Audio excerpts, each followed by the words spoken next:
शादी के कुछ दिन बाद मेरी पत्नी का 3 मिनट का अतरंग वीडियो मेरे फोन पर आया। उसके साथ एक एसएमएस आया और उसमें लिखा था, तुम्हारी पत्नी कितनी बुरी है, मैंने पूरे देश को बता दिया है। फिर मैंने अपने ऑफिस की फाइल अपने हाथ में ली और ऑफिस में बॉस के कमरे में चला गया। बॉस मेरे हाथ से फाइल लेकर मायूस होकर बोले, आखिरकार तुम छोड़कर जा रहे हो। मैंने धीरे से मुस्कुराते हुए कहा, मैं नहीं छोड़ रहा हूँ, अभी बस ट्रांसफर ले रहा हूँ। बॉस ने उत्सुकता भरी निगाहों से मेरी ओर देखा और कहा, तुम्हारा घर यहीं है, तुम्हारे सभी रिश्तेदार यहीं हैं, फिर भी तुम्हारा यहाँ से तबादला हो रहा है। ये शहर बहुत निराश लग रहा है, इसलिए मैं शिफ्ट हो रहा हूँ। ऑफिस से घर आते ही कॉलिंग बेल बजने पर मेरे चचेरे भाई सुरेश ने दरवाजा खोला। मैंने सुरेश की तरफ देखा और मुस्कुराया और कहा, क्या रे, तू कब आया? मैंने ड्राइंग रूम में देखा तो देखा मेरी माँ, चाची और चाचा सब आ चुके थे। मैंने सभी को अभिवादन किया। फिर मैंने अपनी माँ से कहा, माँ मैं फ्रेश होकर आ रहा हूँ। जब मैं नहाने के बाद वॉशरूम से बाहर आया और ड्राइंग रूम में बैठ गया तो मेरी माँ मेरी मौसी के पास आकर बैठ गई। मैंने मुस्कुराकर कहा, मैंने दोपहर को खाना नहीं खाया तो बहुत भूख लगी है, मैं कुछ खाऊंगा।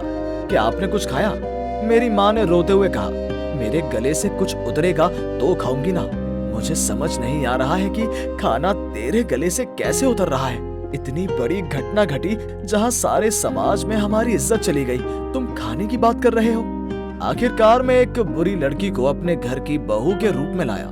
मैंने अपनी माँ की ओर देखा और उनसे कहा कि पुष्पा के बारे में बकवास मत करो। बुआ ने फिर गुस्से से कहा, बोलो ना, क्या करें? क्यों तुम नहीं जानते, तुम्हारी पत्नी का वीडियो वायरल हो गया है। शी शी शी, मुझे नहीं पता कि कितने लड़कों के साथ ऐसा किया है।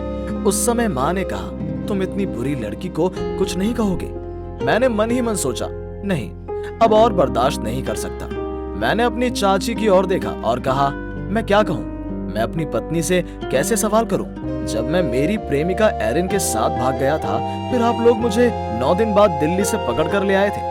मैंने आप सभी से विनती की कि आप लोग मेरी एरिन से शादी करा दें, लेकिन आप में से कोई भी राजी नहीं हुआ। मैंने आपके पैर पकड़ लिए थे और कहा था, मैंने लड़की के साथ बहुत गलत काम किया है, अभी शादी नहीं की तो लड़की उस लड़के के साथ गलत करेगी। पर आपने मेरी एक नहीं सुनी, बल्कि आपने मुस्कुराते हुए कहा, बच्चे ऐसी छोटी मोटी चीजें करते हैं।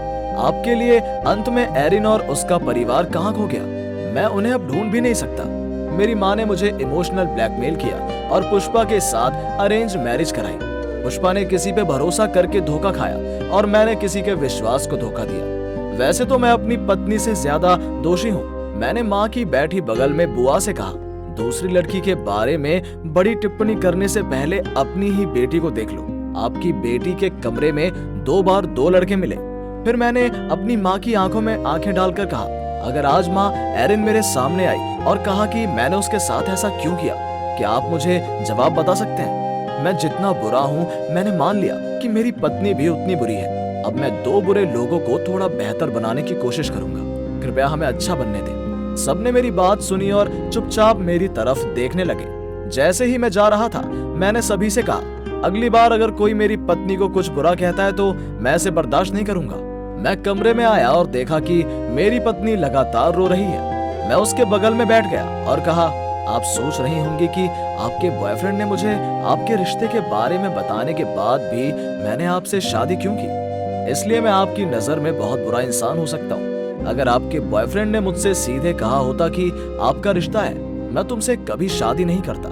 लेकिन उसने मुझे आपके अतरंग पलों का वीडियो भेजा मेरे इनबॉक्स में और कहा कि मैं जिस लड़की से शादी करने की सोच रहा था, उसे पता है कि उस लड़की के शरीर में कहाँ-कहाँ तिल है।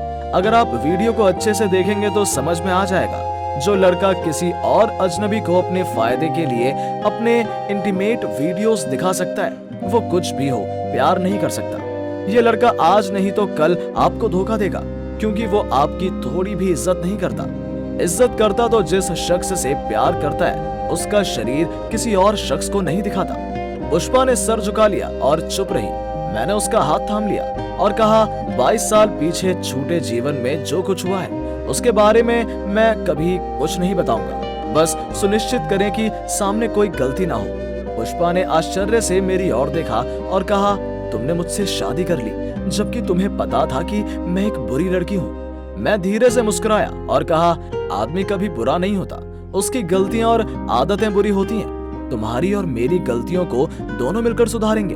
अब जल्दी से सामान पैक कर लो। आज मेरा ट्रांसफर मैंने मुंबई कर दिया है और अब हम वहीं चलेंगे। पुष्पा मेरी तरफ देखकर रोते हुए कहती है, आपका अचानक ट्रांसफर नहीं हुआ है, ये आप पहले से ही जानते थे कि ऐसा हो सकता है, इसलिए आपने पहले ही इस शहर से भागने की व्यवस्था कर ली है।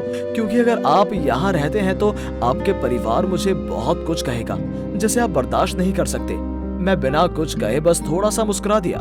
पुष्पा को लगा कि मुझसे शादी करने से उसकी जिंदगी खत्म हो गई है और अभी वो सोच रही है कि उसकी जिंदगी फिर से शुरू होने वाली है। हम लोग सभी अपनी जिंदगी में कुछ ना कुछ गलती करते हैं, इसलिए दूसरों की गलतियों का डिस्कशन करने से पहले आपको अपनी गलतियों के बारे में सोचना चाहिए।